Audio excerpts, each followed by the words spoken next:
suis Edmond Djambowski, je suis professeur d'histoire moderne à l'Université de Bourgogne-Franche-Comté. J'enseigne l'histoire du XVIIIe siècle essentiellement et ma spécialité est la culture politique à la fois de la France d'Ancien Régime, mais aussi de la Grande-Bretagne et de l'Amérique du Nord, de la fin du XVIIe siècle et du XVIIIe siècle. Une révolution au XVIIIe siècle, ça peut être un événement qui, pour nous, n'a rien de révolutionnaire. Par exemple, la disgrâce du duc de Choiseul, le ministre de Louis XV, lorsqu'il a été renvoyé par Louis XV en 1770, eh bien, cette disgrâce a été présentée à l'époque comme une révolution. C'est-à-dire qu'une révolution, ça peut être un événement important, certes, mais qui n'est en aucun cas assimilable à ce que nous concevons comme étant une révolution.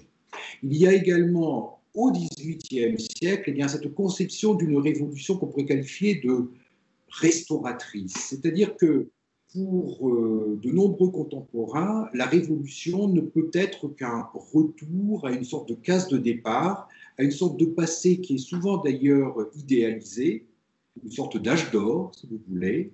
Et ce que j'ai essayé de montrer dans mon livre, c'est que cette ère des révolutions restauratrices se prolonge en gros jusqu'au milieu du XVIIIe siècle, et à partir du midi du XVIIIe siècle, vers 1750-60, prend forme une nouvelle conception de la Révolution qui est en germe, qui apparaît déjà notamment aux Provinces-Unies à partir de la Révolution de 1748, mais surtout, bien entendu, qui s'épanouit dans les colonies nord-américaines. On peut dire que la première révolution au sens contemporain du terme a pris naissance outre-Atlantique avec la révolution des 13 colonies d'Amérique. C'est-à-dire une révolution qui ne regarde plus en arrière, une révolution qui bâtit du neuf, c'est-à-dire qui n'hésite pas à abattre ce qu'on appellera en France plus tard l'Ancien Régime.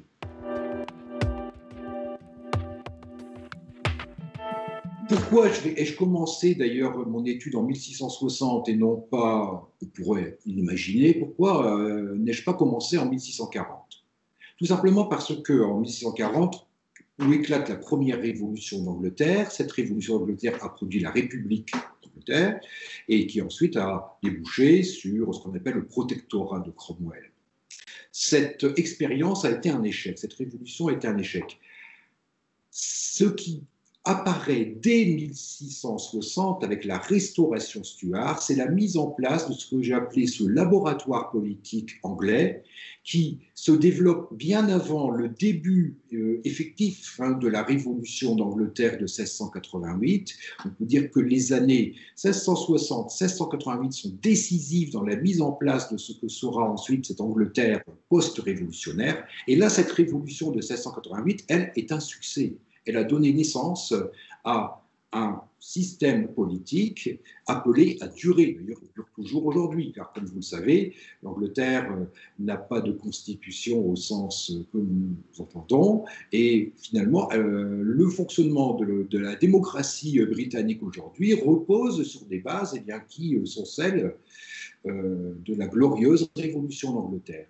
Donc le terreau commun, je dirais, c'est ce laboratoire anglais, et ensuite britannique avec l'union avec l'Écosse de 1707, ce laboratoire anglais qui provoque beaucoup de réflexions, d'abord en France, avec les philosophes des Lumières, même avant, d'ailleurs, Fénelon est très très intéressé par ce qu'on appellera le modèle anglais, mais surtout ce modèle anglais prend forme en France à la faveur des lettres philosophiques de Voltaire, et ensuite, bien entendu, de l'esprit des lois de Montesquieu.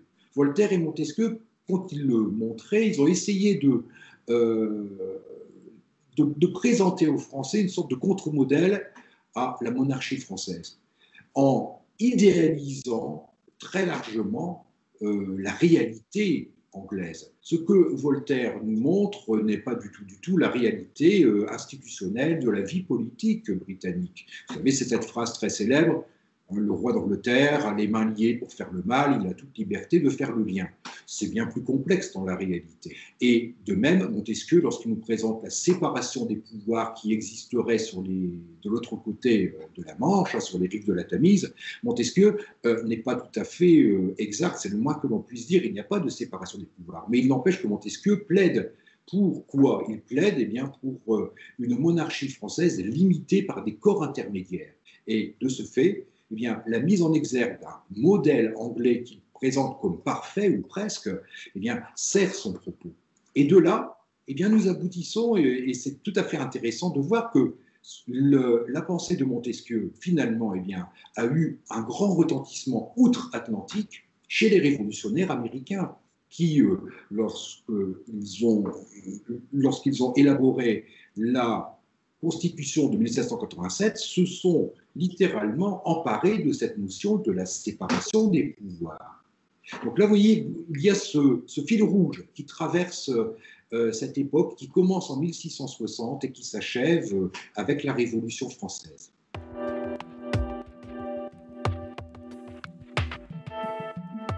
Jacques II est le frère de Charles II, qui est monté sur le trône en 1660. Charles II n'avait pas d'héritier direct, et donc son frère, qui était duc d'York, est devenu roi d'Angleterre à la mort de Charles II en 1685.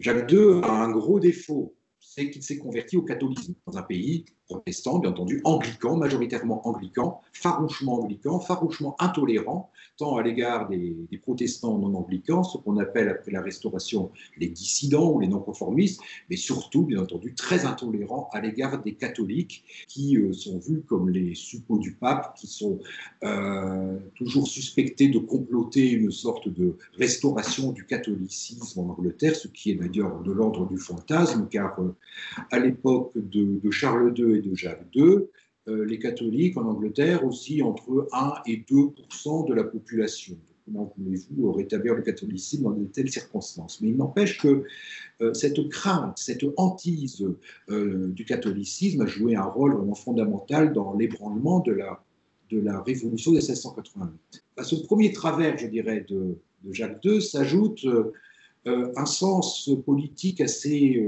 limité tout de même. C'est un homme qui est très obstiné, qui lorsqu'il a une idée la poursuit jusqu'au bout.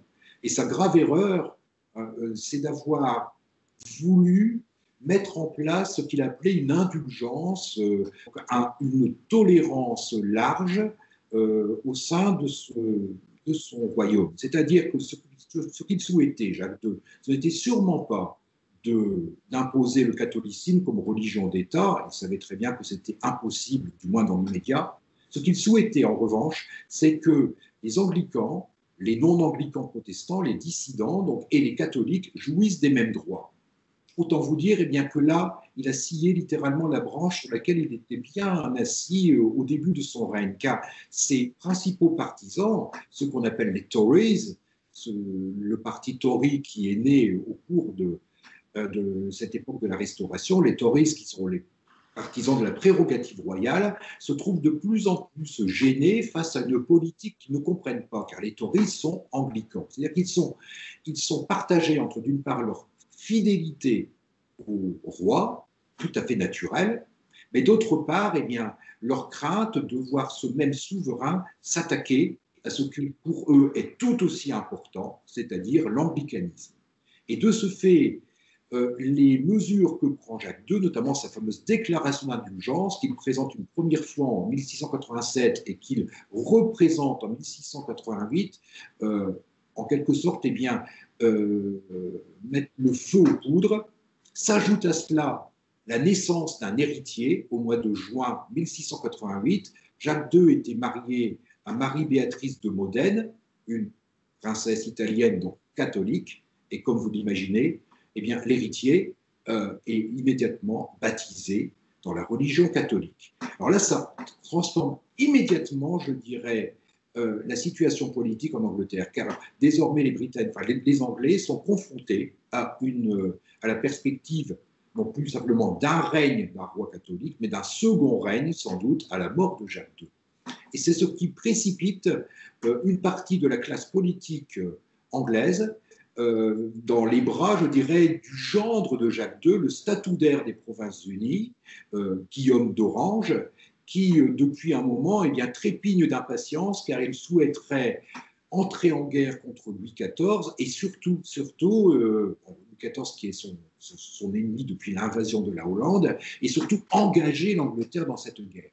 Si bien qu'au cours de l'été 1688, des liens ont été tissés entre la classe politique anglaise, également les militaires anglais, qui certains, ce sont les grands officiers qui se sont ralliés à Guillaume d'Orange. Guillaume d'Orange prépare un débarquement en Angleterre. Alors, le prétexte, c'est de rétablir la religion et les libertés menacées, mais on sait très bien, pour reprendre la formule de Winston Churchill, hein, c'est ce qu'a très bien dit Churchill, c'est que Guillaume d'Orange, son objectif principal, ce n'est pas tellement de devenir roi à la place de son beau-père, c'est surtout, en devenant roi, eh bien, d'engager l'Angleterre, eh bien, dans une guerre contre Louis XIV, qui est pour lui eh bien, le principal danger pour les libertés de l'Europe. Cette deuxième révolution commence curieusement un peu comme la révolution de 1688, car cette révolution, il faut toujours bien insister sur ce point, elle commence par une révolte qui est due à une sorte de crispation des colons britanniques d'Amérique du Nord sur leurs privilèges qu'ils voient menacés, leur liberté, comme ils disent, mais au pluriel.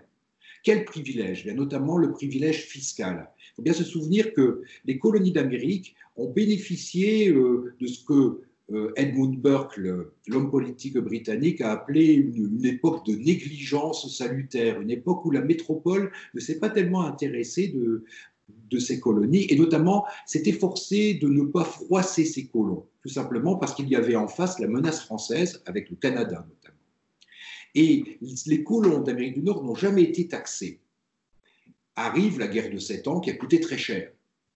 À l'issue de la guerre de 7 ans, le gouvernement britannique est forcé eh bien, de trouver de l'argent pour essayer eh bien, de juguler ce déficit gigantesque. Et c'est alors que le Premier ministre britannique, George Grenville, décide de taxer modérément les colons britanniques d'Amérique du Nord, c'est-à-dire ils devront payer un droit de timbre sur des jeux de société, sur les actes notariés, etc. Bref, c'est quelque chose d'assez léger, d'assez bénin.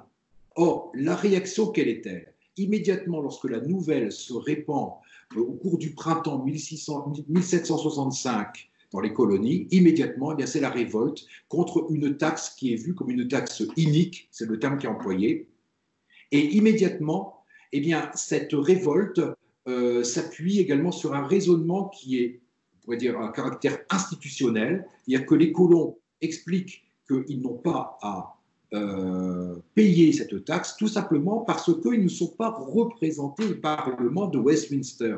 D'une certaine façon, ils ne sont pas opposés totalement à voter, du moins à accepter l'impôt, mais il faut que l'impôt soit accepté par les assemblées locales, ce que refuse obstinément le gouvernement britannique et le Parlement de Londres, qui s'estiment pleinement avoir vraiment les pleins pouvoirs pour imposer l'impôt et d'autres mesures d'ailleurs outre-Atlantique.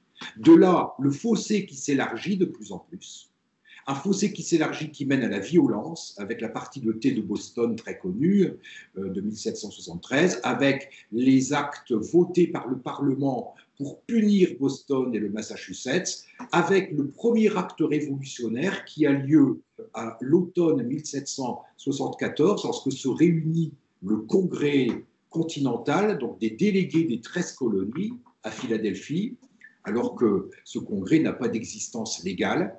Et ensuite, bien entendu, cette spirale de violence qui débouche l'année suivante avec les premiers coups de feu échangés entre, d'une part, les tuniques rouges et eh bien, les Bostoniens.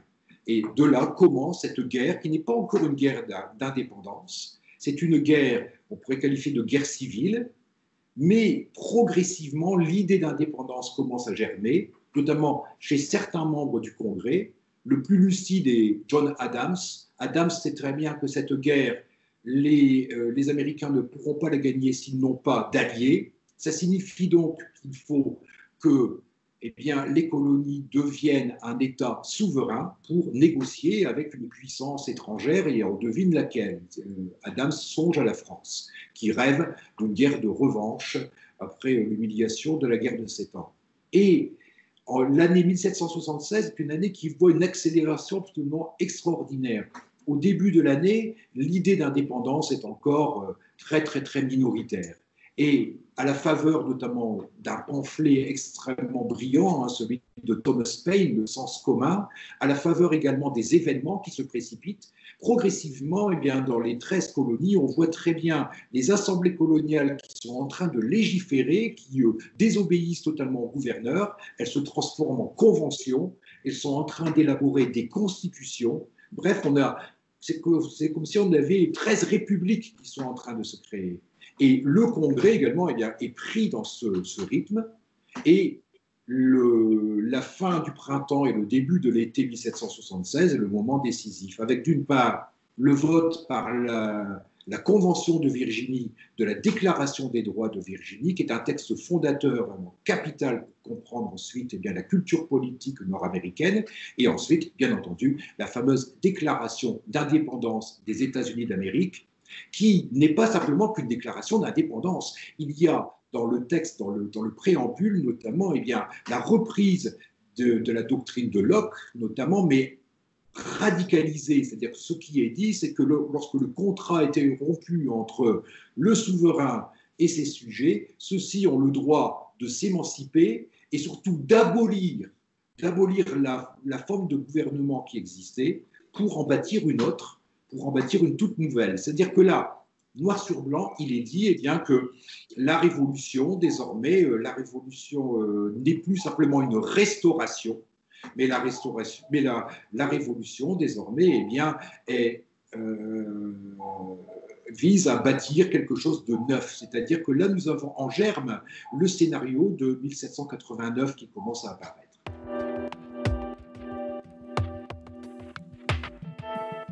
Il y a quelque chose également qu'il faut bien avoir en tête, c'est qu'en Angleterre, pendant la Révolution d'Amérique, s'est développé un mouvement qu'on appelle le mouvement radical, le radicalisme politique, qui milite pour une réforme importante du système électoral anglais qui est extrêmement vicié. C'est là où on voit aussi le passage d'une conception restauratrice du politique à une conception dynamique du politique. C'est-à-dire que ces radicaux estime que ce qui était vu auparavant comme des privilèges, c'est-à-dire cette franchise électorale que possédaient certains Britanniques et que n'en possédaient pas d'autres, désormais c'est quelque chose de totalement injuste, c'est un abus.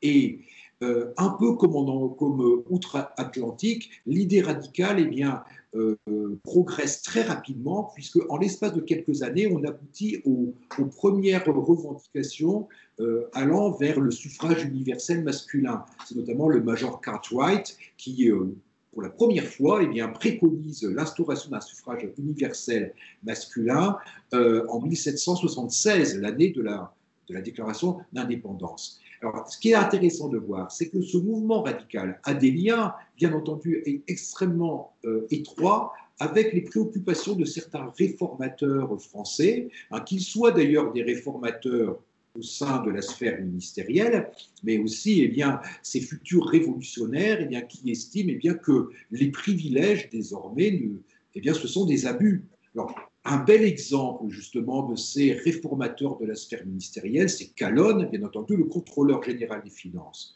Lorsque, en 1787, il s'exprime devant l'Assemblée des notables pour exposer son projet de réforme, eh bien, il ne parle plus de privilèges, il parle d'abus.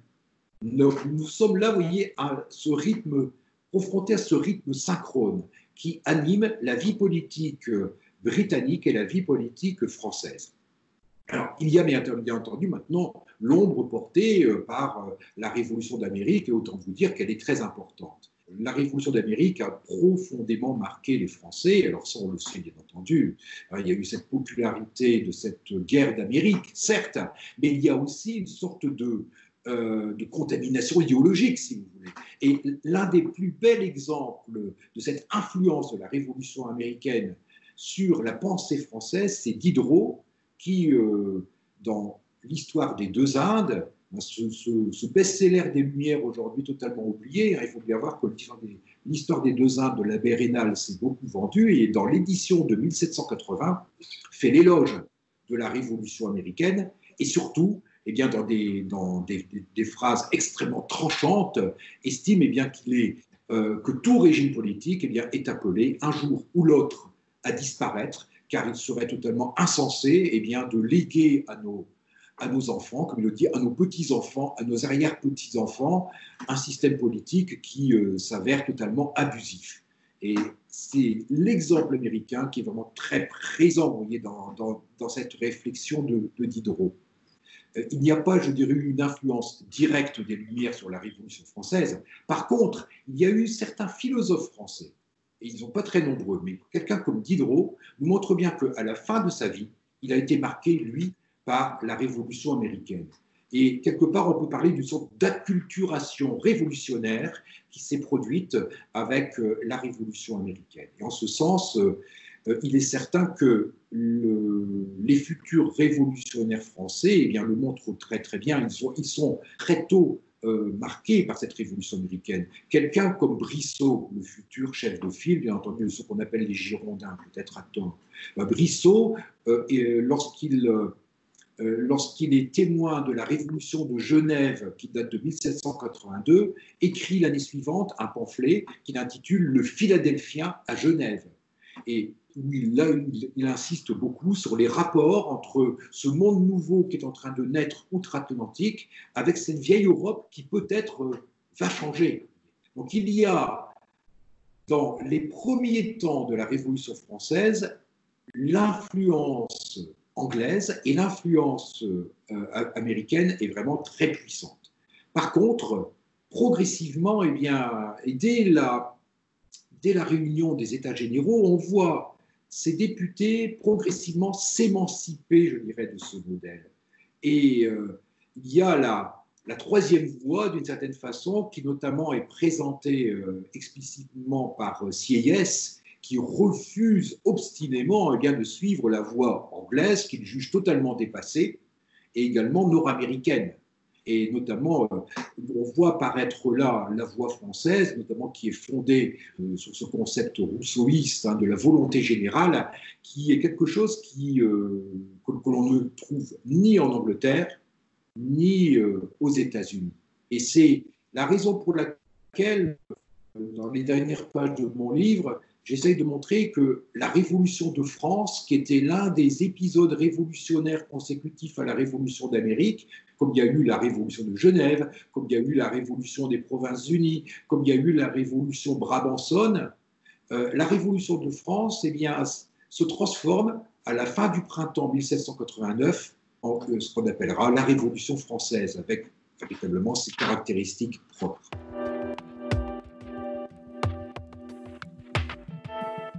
Il y a beaucoup d'enseignements que l'on peut tirer. D'abord, je sais très bien que l'histoire ne se répète pas et qu'il faut toujours prendre garde à ne pas plaquer des réalités qui appartiennent à un contexte économique, social, culturel très différent du nôtre. Mais il n'empêche eh bien, que les tensions actuelles que l'on voit se naître et se développer à la fois en France, mais aussi dans d'autres pays, eh bien, revêtent à la fois une originalité profonde, mais on voit également se répéter une scénographie qui existait il y a maintenant plus de 200 ans ou 300 ans. Notamment, eh bien, cette défense de ce qu'on appelait les libertés, les privilèges, qui provoquent des révoltes qui peuvent déboucher ensuite eh bien, sur des événements encore plus considérables. Et en ce sens, je pense que l'étude du passé est toujours fondamentale pour comprendre le présent, en sachant encore une fois qu'il faut vraiment prendre garde, car la répétition des faits eh bien, n'est pas aussi évidente que l'on pourrait croire. Il y a toujours l'originalité d'une époque qui ressort.